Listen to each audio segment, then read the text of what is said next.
காட்டுக்குள்ள காங்கலியே அரண்மனையிலே அட்டகாளியரையும் காணவில்லையே.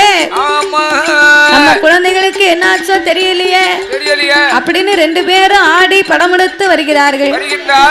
ஆடி படம் எடுத்து வரும்போது ஆகாய மார்க்கமாகவே பறந்து வருகிறார்கள். நாராயணன் வழக்கு மடைகளை எடுத்து செல்வதை கண்டு கொண்டார்கள். நாகராஜனும் நாகக்கண்ணையும் கண்ட உடனே யாரோ ஒரு பண்டார என் குழந்தைகளை எடுத்து கொண்டு போகிறான், யாரோ எவரோ தெரியவில்லை என்று அங்கார கோபங்களை கொண்டு ஆகாய மார்க்கமா